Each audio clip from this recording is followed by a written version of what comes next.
Are we in? Okay, Christy. Okay, so welcome to the channel. My name's Stanley and Ben.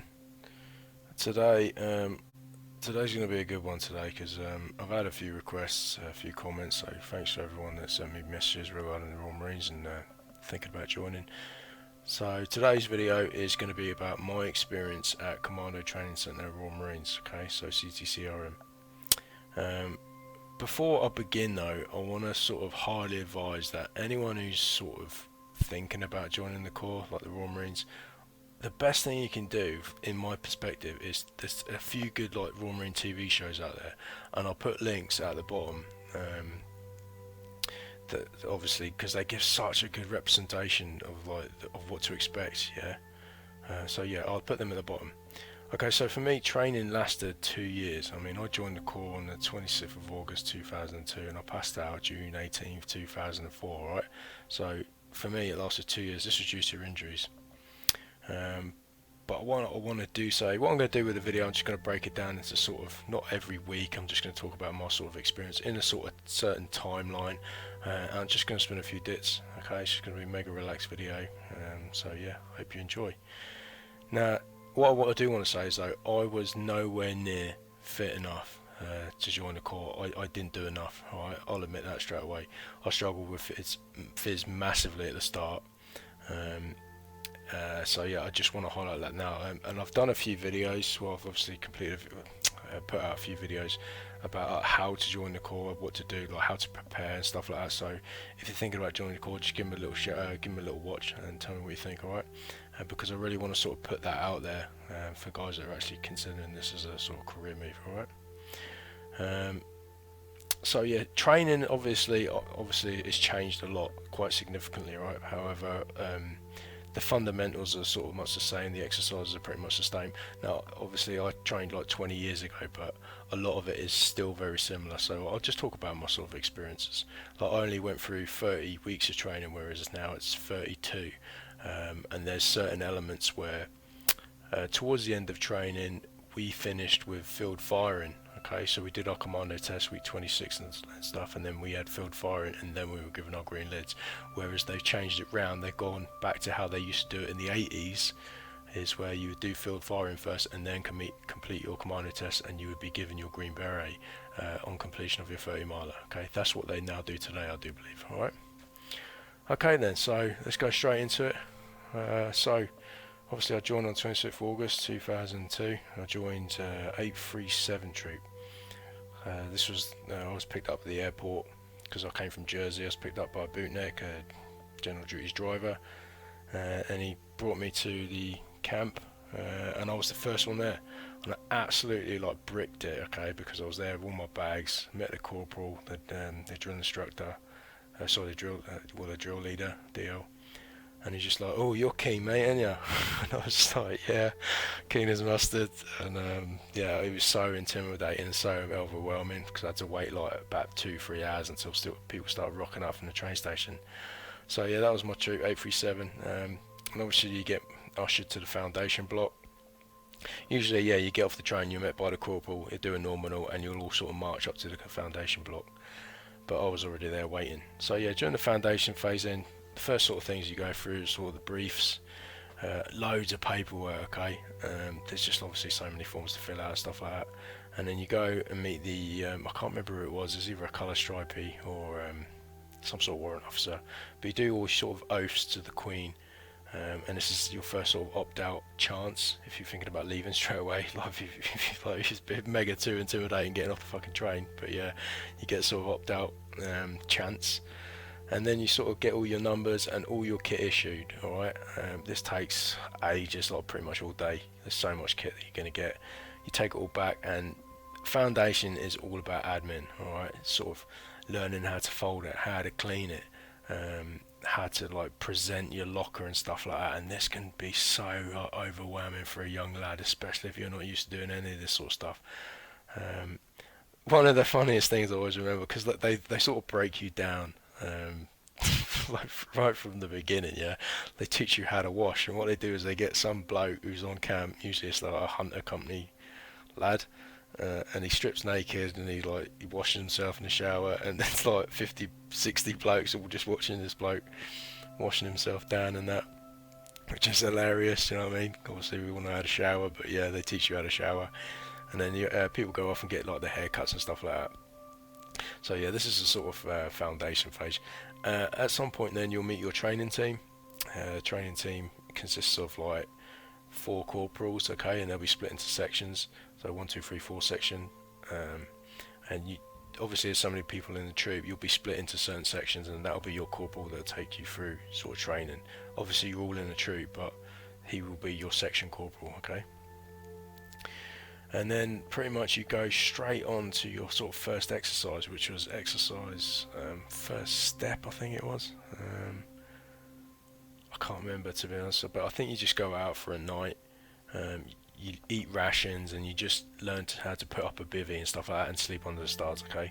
That's sort of first step, and I think it's a nice little 4-mile walk back to camp.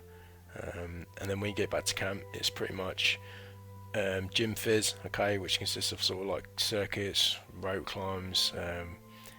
It's hard to explain with gym phys because it's just basically it's basic circuits right inside with the PTRs, okay, and it is a fraction, and then you'll be doing camp circuits, okay. So you do some sort of circuit inside the gym, and the PTR will go right outside, camp circuits, go, and you got to like everyone just sprints outside, okay, and it's right up to the main gate, and you're doing like a full camp circuit of the main drag, okay, which is the main road, and it's just a big ring road, and it's about, I'd say it's about 1.5 miles, but like it's uphill straight away, and you will get sick of camp circuits, right?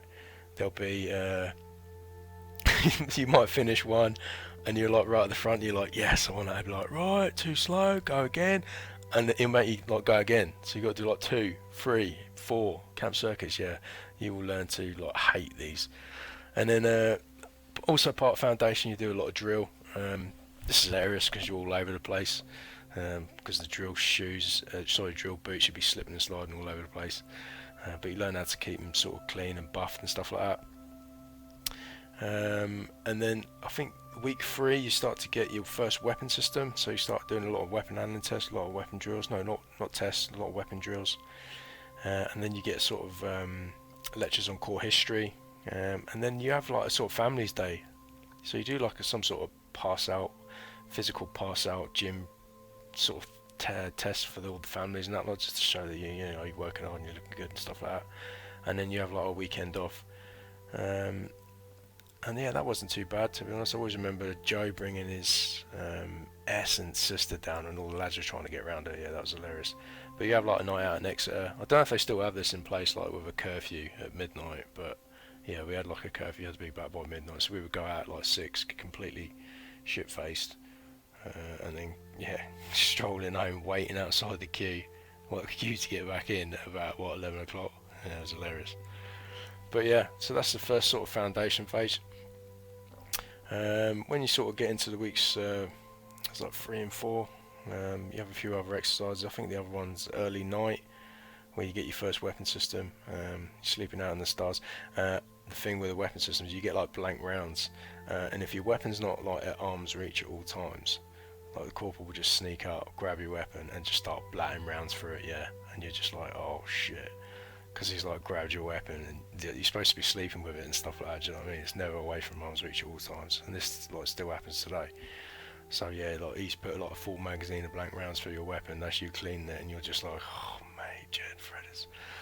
So yeah, but yeah, first night I think that one was, and then you do exercise quick cover, which was that was like the following week, and that's your introduction to wet and dry.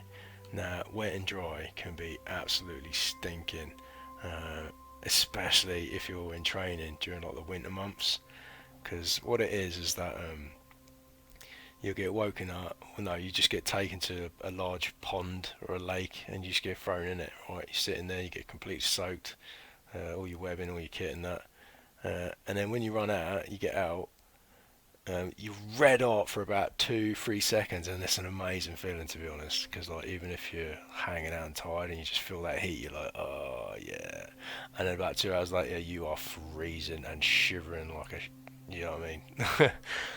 It's pretty stinking, but yeah, that's wet and dry, because you got you got to take your wet clothes off, put your dry clothes on to sleep, and then when you go back on watch, back on sentry, you got to put your wet clothes back on. Now, if you're doing this at 2 o'clock in the morning, it is just gipping, but you get used to this like so easy. But first time doing it, it can be like a real game changer. So just be aware of that. And then as we continue, then you start doing a lot of shooting tests down the straight point. I was quite good at this because I used to shoot before I joined the Corps. I used to shoot a lot of rabbits and stuff on the golf course. So I had a good sort of appreciation of shooting. But a lot of lads failed this, and if you fail a few tests, you can actually get back troop for this. So pay attention to sort of marksmanship principles, listen to every single one of them and apply every one of them. Don't just listen to them, actually like put them in place, apply each one, and that'll help you so significantly. Because you got to shoot in certain groups from different shooting positions. So obviously prone, kneeling, and standing. Okay, standing can be such a pain in the ass to get like a grouping. I can't remember what the groupings are, but yeah, you just need to sort of apply yourself and get through the shooting. Onwards then, I think it was like exercise Marshall Star. This was about 3 days in the field with a 5-mile yomp. This is your first actual introduction to a weighted yomp back to camp. When I say yomp, it's basically like carrying your Bergen, like a lot of weight over a long distance. That's yomping. Okay, so this is a sort of 5-miler, and obviously during the exercise itself, it's just basics of field craft and soldiering. Now for me, on exercise Marshall Star, I actually got injured on this. I wasn't injured. I was actually feeling a lot of pain in my shins, and it turns out I had shin splints, and they back trooped me for it. And I was put in hunting company, and I was gutted with this. So I lost my troop. So I'm actually out of 837 troop, and they put me in hunting company. Now, hunting company for me, I don't like to sort of elaborate too much on it, but basically what it is, it's a troop that rehabilitates recruits. Okay, so gets them better, gets them fit again, and then gets them back into training. Because if they know that if they think that you've got potential, then they're not less inclined to spend money on you. If they think you're worthwhile, then they'll put the required sort of rehabilitation into you. Right. So this is hunting company. Now there's a lot of loafing, lazy bastards in the hunting company. I was only there for about 6 to 8 months, to be honest. Before I even knew I had shin splints, I didn't even know what it was. But it gave me the sort of opportunity to become an absolute upper body beast. Yeah, because I had a lower body injury, I was just smashing rope climbs, pull-ups, press-ups, like just bench presses and stuff like that. Mate, I looked like an absolute demon. And I always remember this PTI called Jordan, and he was a bit of an animal. And I actually beat him climbing up these ropes, these 30-foot ropes. We were doing 3 rope climbs, arms only, yeah. And I beat him up there. And then when I got down, he was just like, try getting 16 stone up there, Phillips. And I called him weak, right? I went, weak, in front of all the lads. Even though everyone burst out into tears, he didn't see the funny side of it at all, and he thrashed me for about 3 hours afterwards. Yeah, I had no dexterity in my fingers. I couldn't use my knife and fork at scran for about 2 days. Yeah, I was a ruined man. So I proper learnt my lesson there. Yeah, don't go taking the piss out of the PTIs, alright, because they will thrash you. No matter how hard you think you are, alright.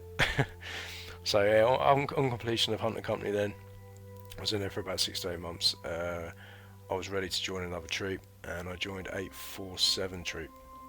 I was actually quite lucky here because a lad I grew up with in Southampton, Lee, he was actually joining the Marines, and he was in this troop, and it was just crazy. Yeah, it was just like such a what a small world, you know. And to be honest, the training team, right? So my original training team, 837. I had 3 MLs. Well, we had 3 MLs in that training team, and anyone who's an ex-Marine who's watching this will obviously hopefully feel for me on this, okay? Because if you got a couple of MLs in your training team, then you are fucked. So I was actually quite lucky when I went into 847 because the whole training team, they had a complete training ethos or a different training technique. I mean, they didn't shout at you all the time. They sat you down and actually spoke to you, talked to you as if you were human beings, and I felt it was such a great and different training technique, because I felt like I learned a lot more in this sort of environment instead of just being shouted at all the time. And I actually like highlighted that to one of the corporals who was in like this training team. So yeah, it was actually a great troop. So yeah, from there then joining an 847 troop, I went on to exercise Hunter's Moon, which was like 4 days in the field, and this is your first real sort of navigation exercise. Obviously you're learning sort of map reading in certain lectures leading up to these sort of exercises. So yeah, mostly during the days you have some sort of like lectures on certain subjects that are obviously leading towards an exercise. Do you know what I mean? So you'll learn about something and then you apply it in the field. This is what Hunter's Moon's about. So we learned a lot about map reading, and then we would apply it on this exercise. Now this is our first sort of navigation exercise, so you'd be given certain checkpoints. You had to make these checkpoints in certain timings, and you would be given a bearing, and then you would crack on the next one, and you were given like a good few hours, and you would do this sort of like for the next 4 days, just like different navigation exercises. So it's like a massive orientation or orienteering exercise, and it was quite good, to be honest. And I always remember this is where I met my best mate Atkins.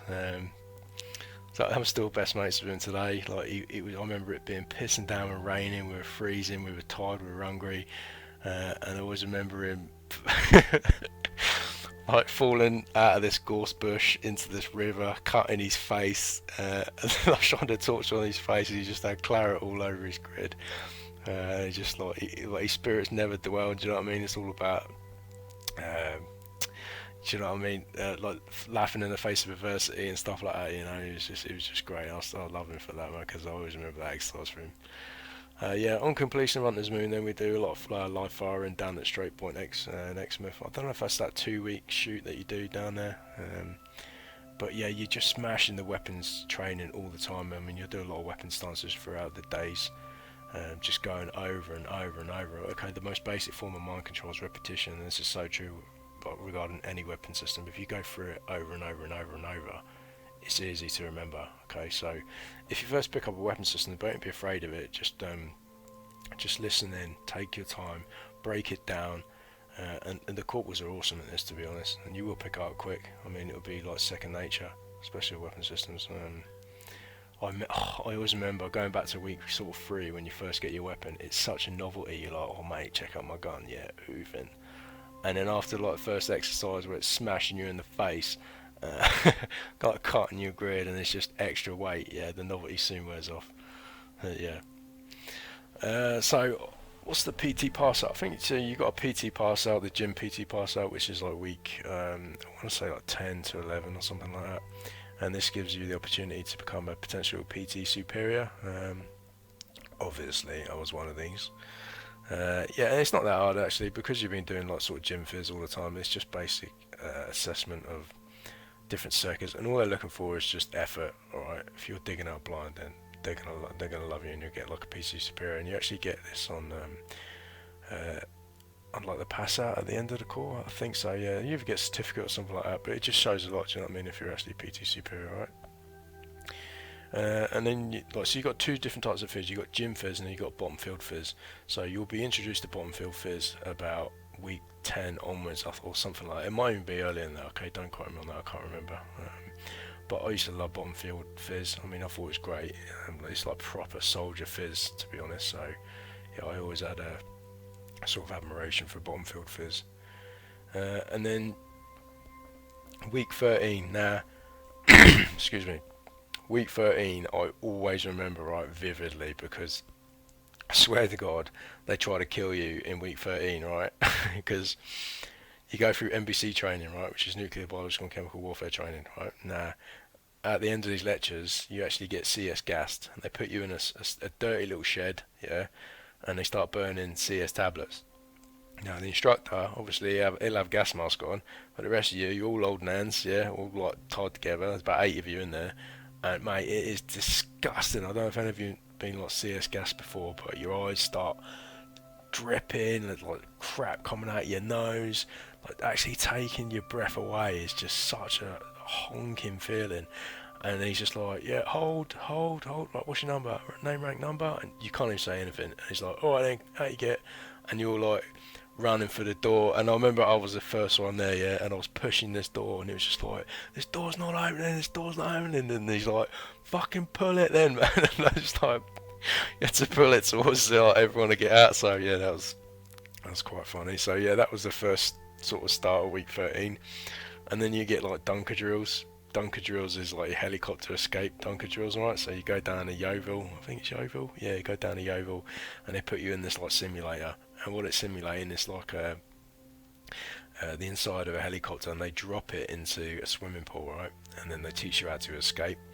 Next time you go up there, they drop it, and they turn it underwater, and then you escape. And then obviously the final test is like drop it in complete darkness, turn it underwater, might even be a couple of times to completely disorientate you, and then you got to sort of escape. Now this can be honking if you're like not happy in the water, if you're the last man to come out, because everyone's like going for the door, do you know what I mean, straight away. So yeah, that's quite stinking.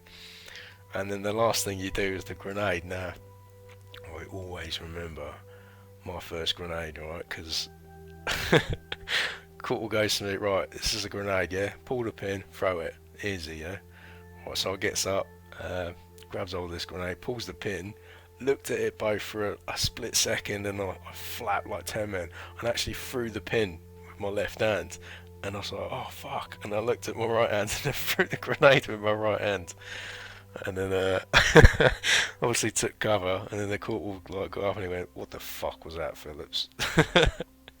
So yeah, that was week 13. That was all good stuff. Continuation of that, then it's more map reading and survival training. Oh my god, yeah, that was great.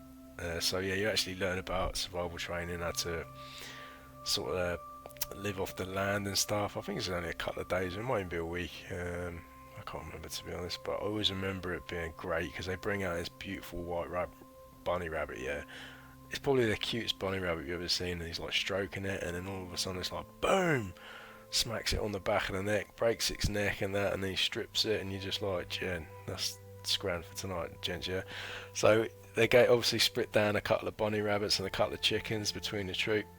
So that was our meal to like last us for a day or a couple of days and that lot, and it was just carnage. Yeah, I always remember like these bunny rabbits just like running in and out of the woods because the lads couldn't kill them properly. Do you know what I mean? So like, everyone's missing out on the meal. All these headless chickens just cutting about. It was just yeah, complete nightmare. But it was such a good laugh. I remember like one of the lads when we built our shelter. One of the lads left his boot in the fire, so he like burnt all his boot. So he got a massive hole in his boots and stuff. So yeah, like survival training was a good crack. And you get your introduction to radios as well.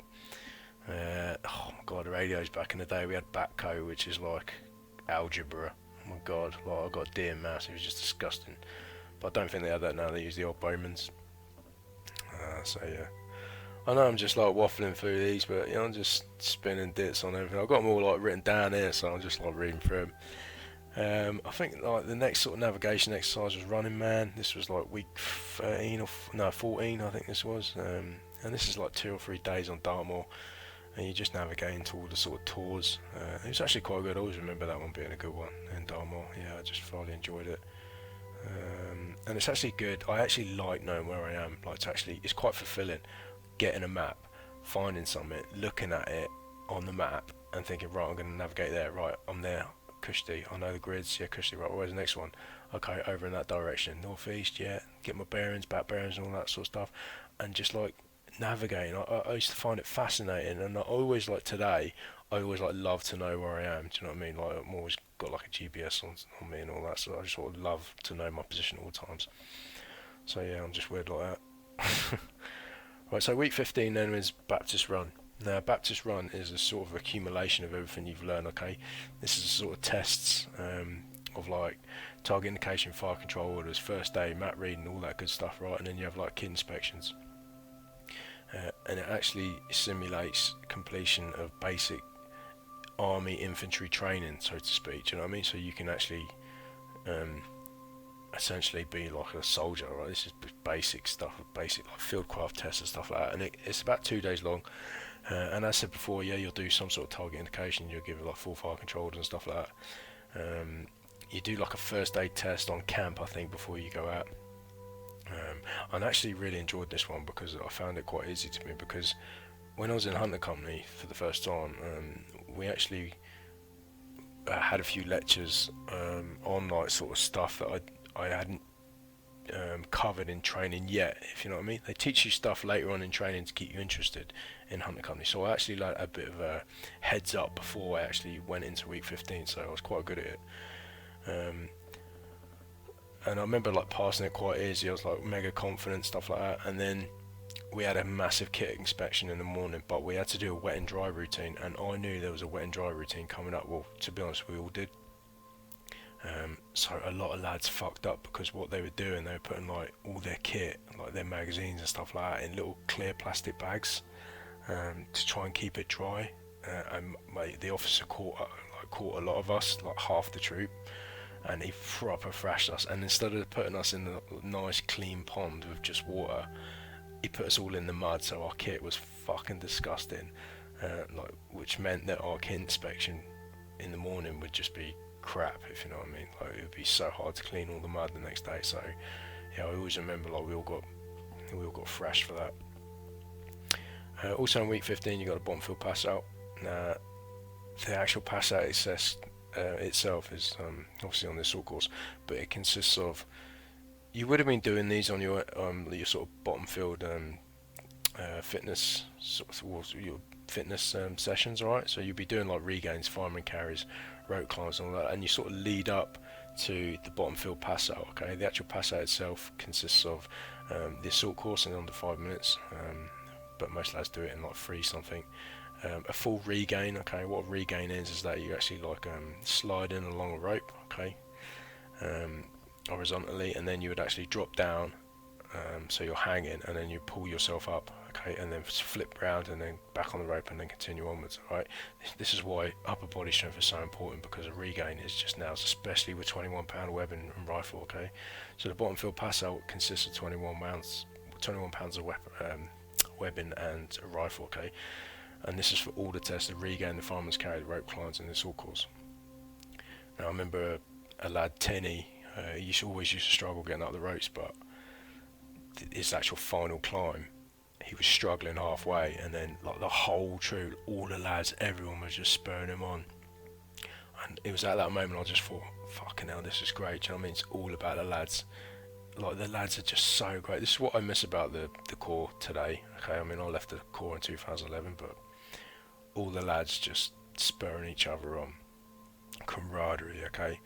I mean, if you've never had that feeling before, it's euphoric the first time you see it, you'll feel it, okay? It's great.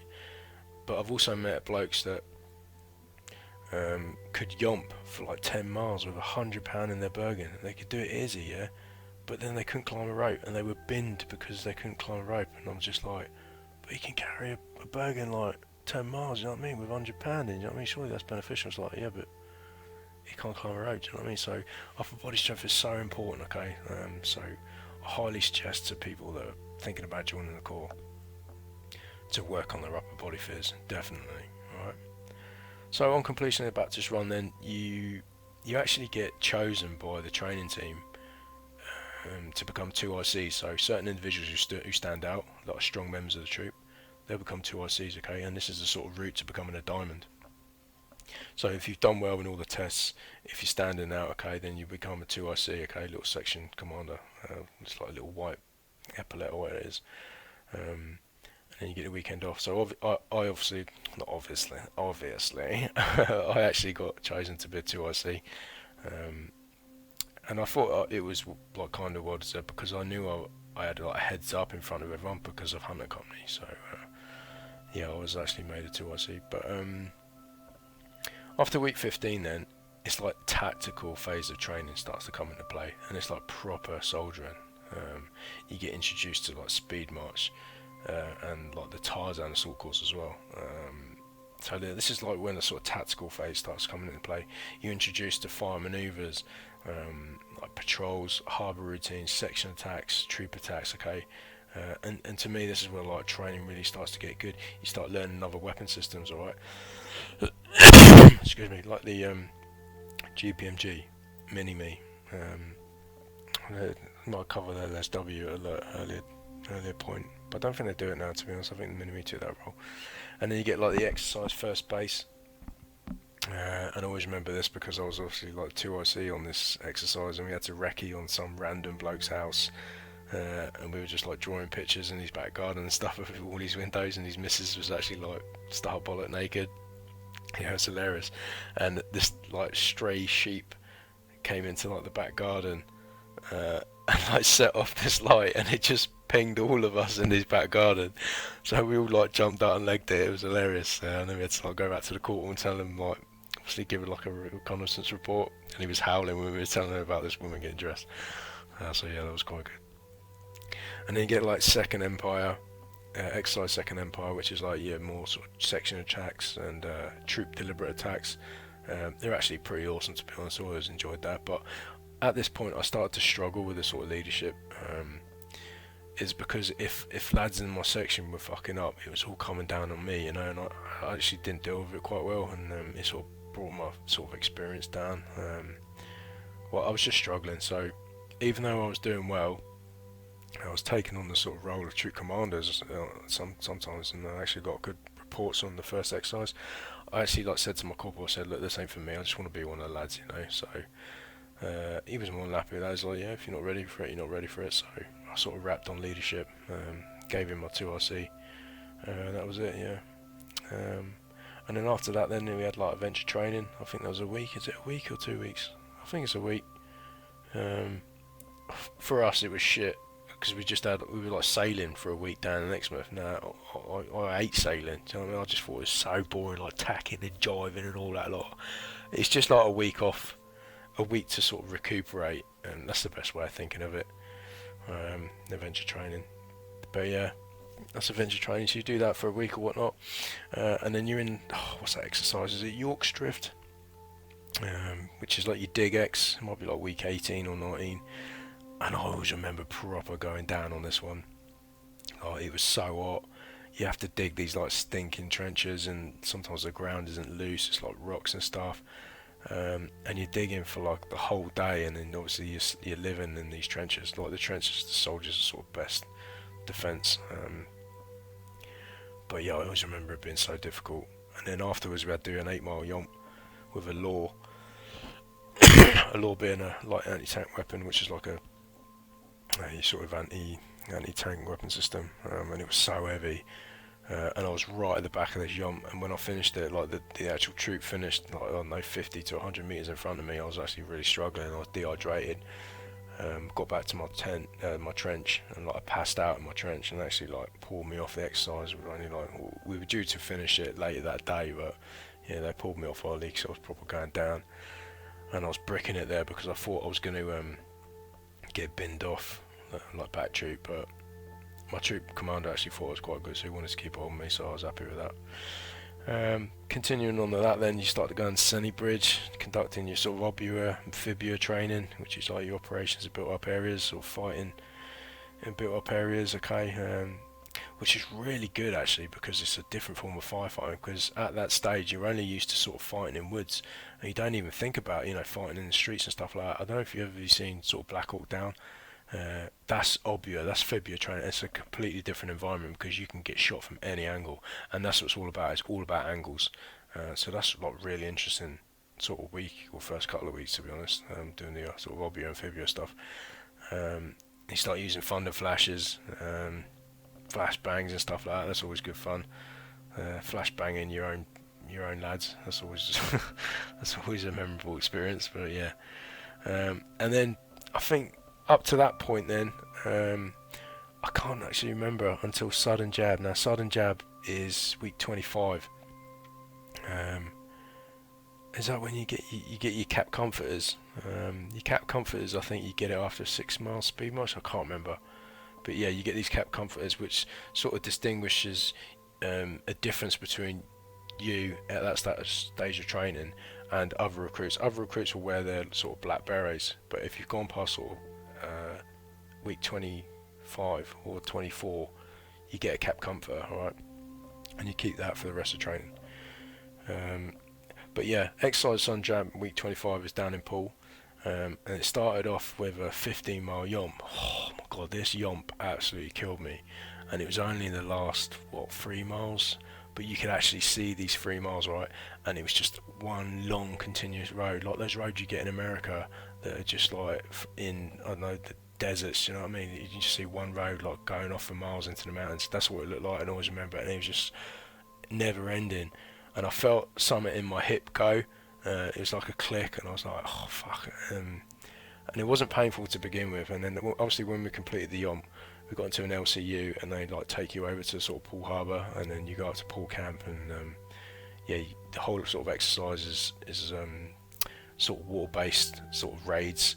You start getting the grips with the rigid raiders and stuff like that. So it's sort of amphibious sort of exercise. And it's actually really good, to be honest. I loved it. But on completion of sudden jab, when I got back to camp, my hip was absolutely in bits, and I actually went to sick bay, and they told me that I had a fractured hip, and they were going to pull me off. I should be in hospital. So obviously I got back tubed, and I was absolutely like devastated, because I was losing my troop again. You know what I mean? So 864 troop, 846 troop.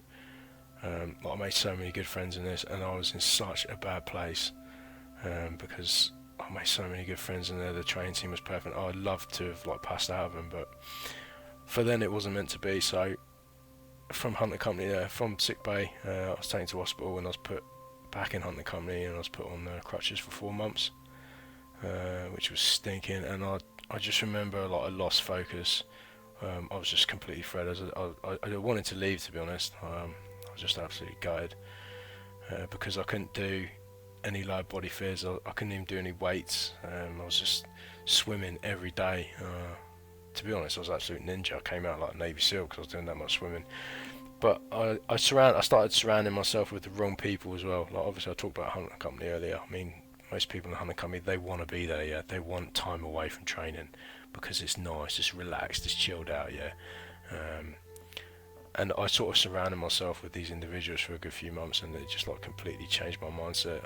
And, like, looking back at it now, I was so lazy. I could have passed out earlier, but then I sort of got together, and I had a word with this colour sergeant. It was actually a PTI, and he was such an hoofing bloke because he knew I used to box before I joined the corps.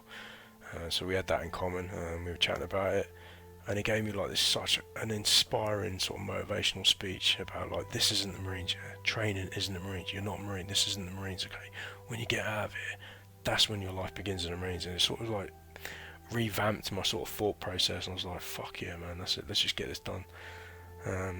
So it sort of inspired me to rehabilitate myself, focus on my injuries, and getting better. And that's what I did. And my second time in Hunter, I actually befriended the corporals who were both snipers. They were actually the sniping instructors down at Commando Training Centre Royal Marines, and I'm still friends with them today, which was good. And they actually taught me a lot about shooting. When I failed my snipes course, like they helped me get onto the Royal Marine shooting team, which was great. So yeah.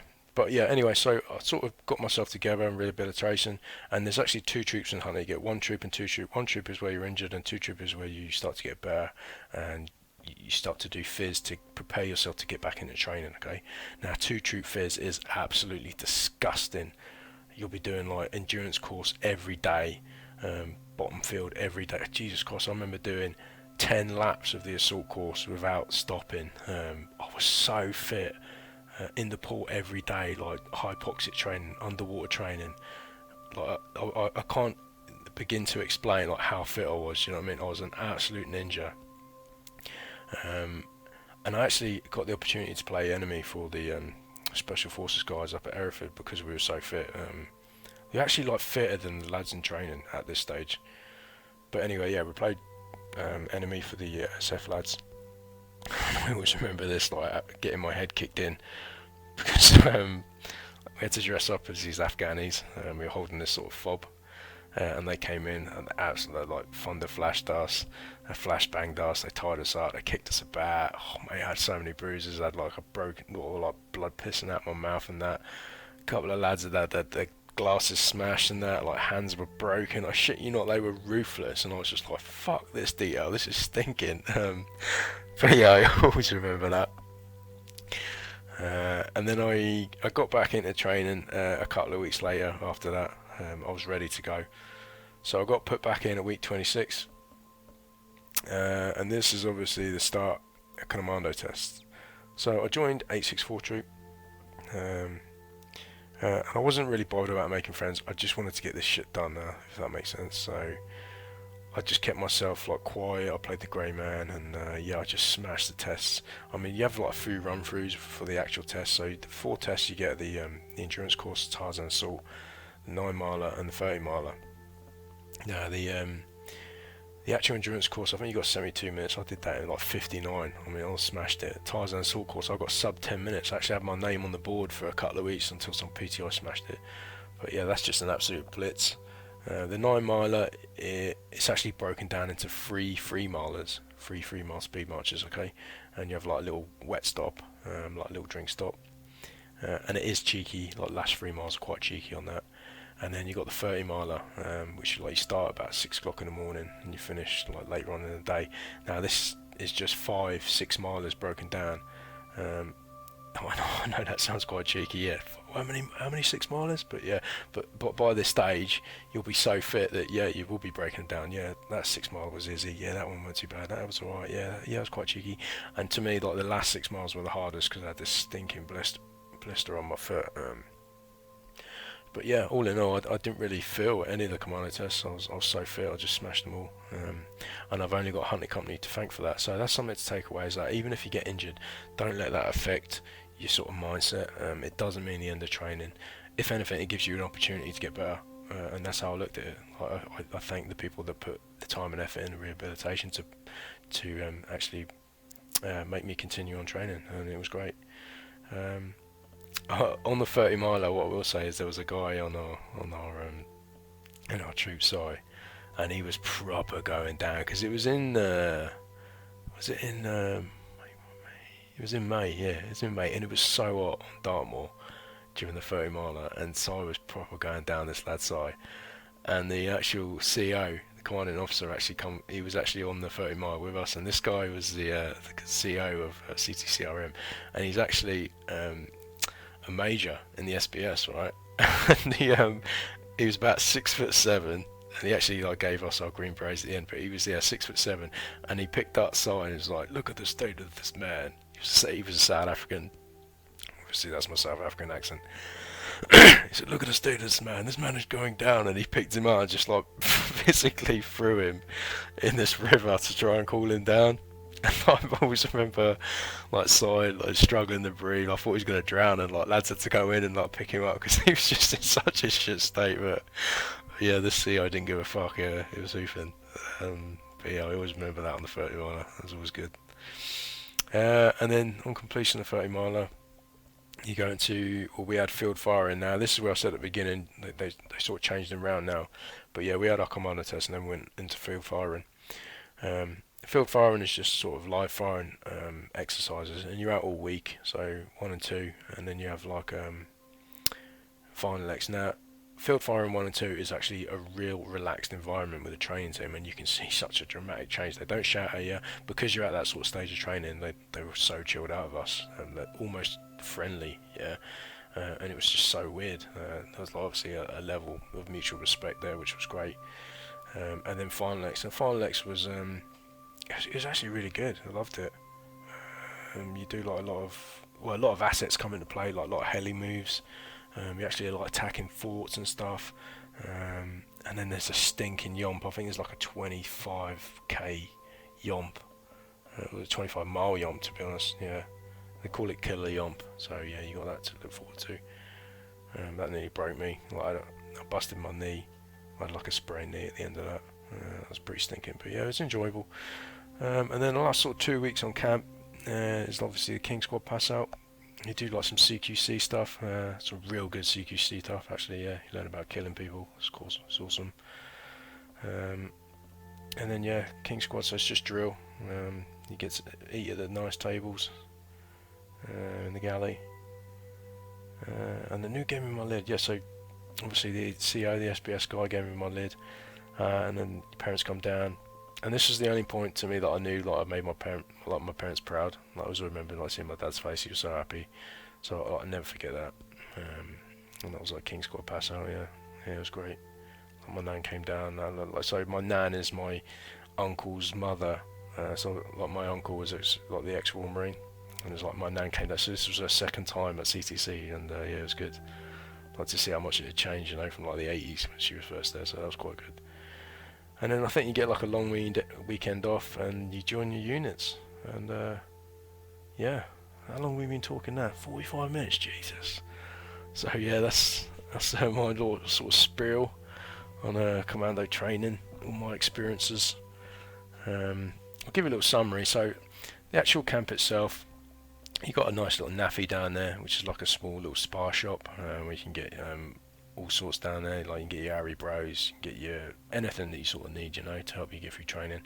And it's so handy. Like lads sort of congregate down there and have a little chill out, have a little chat. Scran on camp is amazing. Well, it was when I was there, but they brought in this pay as you dine sort of company that sort of took over the food, and it completely changed because I was at a unit at this point, and I knew that the food standards dropped dramatically. So I don't know if it's changed now, if there's something new now, but I'm just saying when I went there, food was amazing, and they always had like 9 o'clockers, so you could go down at 9 o'clockers at 9 o'clock and get like an extra meal. Do you know what I mean? So and if you are in training, I do highly suggest that. More calories just means more recovery and stuff like that, so yeah, you will need it. If you get weekends off, if you're running ashore, make the most of your weekends. Yeah, don't just go out every weekend and get pissed. Because you're gonna need time to sort out your admin. Like you can do better things with your time. All right. I mean, it's great getting out, having a drink with lads, getting to know them. I mean, yeah, don't sort of miss out on those opportunities, but don't do it every weekend. All right. Like if you've got shit to do, if you've got admin to crack, then do it. So yeah, I'd say that. Do as they say, right? Especially like with a training team, just do as I say. That there are no shortcuts. Obviously, we're talking about Baptist Run, week 15. We were trying to sort of save our kit from getting wet. All right, there are no shortcuts. Just fucking listen in and just get it done. Get to know the lads as soon as possible in foundation. Okay, get to know everyone. Be sociable. Talk to everyone. All right, because the more you sort of rely on, no, the more you get to know them, the more you can sort of, the bond is quicker, yeah. And it's just such a good feeling when you can sort of rely on lads. It's amazing. Like I've never had to rely on anyone in my life, but I've always got time for the lads. I love every one of them. Do you know what I mean? They're brothers in my eyes, and you never sort of lose that. So yeah, first few weeks can be quite intimidating, but like after like the first few weeks are out of the way, you sort of settle into camp life. I mean, when you're on a foundation block and you're actually in the actual blocks themselves, like there's these larger flat type accommodations, life sort of does sort of get a little bit easier. But yeah, I mean, this is 2002. I mean, we had no duvets, we had no phones, no TVs. So like for lads that would be able to pass out now with all these distractions, and I mean, I'll take my hat off to you. Yeah, it's great, but the less distractions in your life, the better. And the last thing I will say, is your affairs folder. So throughout the whole of training, all these lectures, right, that you're going to be getting, there's so much information, there's a wealth of information. You need to go back each night and sort of write it up in your own sort of words, and into a massive affairs folder. So by the end of training, you've got a commando training affairs folder, and you will use this for the rest of your time in the Marines, okay? Because you can always look back on it. So if you're going out, let's say you're like 40 commando or 42 commando, and you go out on an exercise, you're going to do like a couple of section attacks. You can look back at your affairs folder and just read up on a few notes on section attacks, yeah, and then just go out and smash it. So yeah, that's something I will say with the affairs folders, alright? Because that's something I've still got today. So yeah. Okay then, so that concludes today's sort of video. I hope you all enjoyed it. Perhaps got something out of it all. Obviously it was requested, so that's my sort of summary on Royal Marines Commando training. If you did enjoy it, then feel free to give it a like or a comment, subscribe. Regarding any future content, if you just let me know down in the comments about any preferences or anything you'd like me to talk about, then feel free. Also, any questions about joining the Marines, then feel free to comment again down below, or you can hit me up on my Instagram. Alright. That being said, enjoy your day. Peace. Peace out.